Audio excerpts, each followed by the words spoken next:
Donnerschlag. Gedankenanstoß und Inspiration.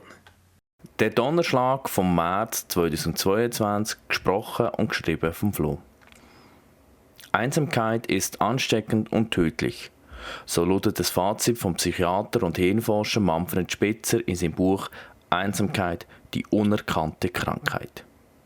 Mit diesem Satz habe ich im Juni 2019 meine Prüfungspredigt eingeleitet. In der Predigt habe ich mich mit dem Text aus dem Lukas 15, die Verse 1 bis 7 auseinandergesetzt.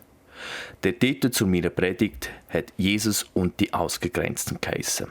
Mir war es in der Predigt wichtig, auf die Menschen herzuschauen, die allein oder in unserer Gesellschaft wie ausgeschlossen sind, können neue Impulse zu setzen. Erstaunlicherweise ist mir das noch recht gut gelungen. Was ich aber nicht erwartet hatte, ist, wie das Thema zunehmend an Bedeutung gewonnen hat. So hat die Pandemie das Ganze noch verstärkt und mehr ins Zentrum gerückt. Gemäss mehreren Umfragen zufolge, wie auch die Studien, haben einen Anstieg von psychischen Verstimmungen wie Einsamkeit oder Ähnlichem zu dem können messen und belegen. Wie genau die Diagnose ermittelt wird, ist teilweise noch recht komplex. Vereinfacht gesagt ist Einsamkeit die psychologische Folge von Alleinsein oder sozialer Isolation. Beides ist in der Pandemie sehr viel häufiger vorgekommen als sonst und besonders hat es die Menschen schwer getroffen, die es sonst schon schwer hatten. Nebst der negativen Sicht auf Einsamkeit gibt es auch eine positive Sicht dazu. Die sogenannten Wüstenväter oder Emeriten haben besonders die Einsamkeit gesucht, um ihr Leben mit Stille und Gebet für Gott zu widmen. Durch ihre Art und Weise, wie sie gelebt haben, ist ihr Wort besonders wertvoll gewesen. So hat das Wort vom Bruder Niklaus von Flühen einen Streit von den Eidgenossen schlichten und sie in ihrem Bündnis stärken. Bis heute gilt der Bruder Klaus, wie er auch genannt wird, als Schutzpatron der Schweiz. Wie sich die soziale Isolation auf einen Menschen auswirkt, weiss man entweder selber am eigenen Leib oder man hat die YouTube-Serie 7 vs. Wild verfolgt und die mentale Verfassung dieser Teilnehmer beobachtet.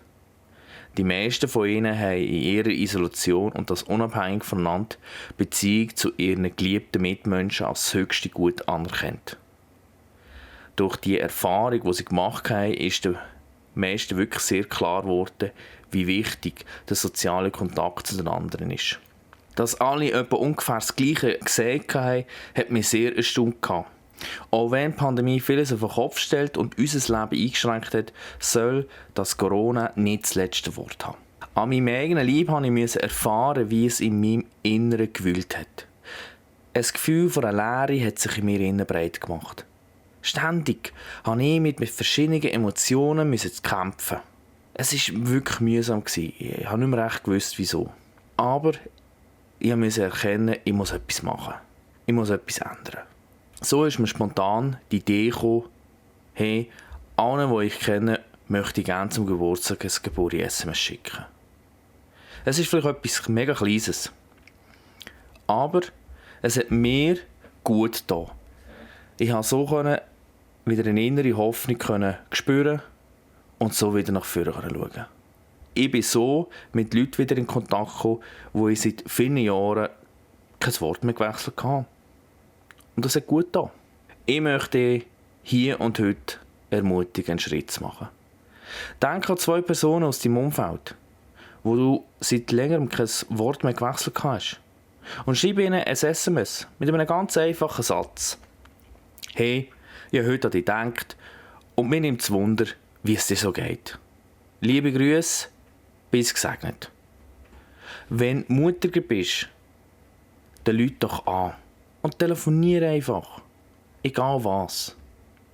Du wirst staunen, was es bei dir und bei ihnen auslösen wird. Sei ein Segen für dein Umfeld und mach einen Unterschied an diesem Tag. Mach es am besten jetzt. Bis gesegnet, behüte Gott.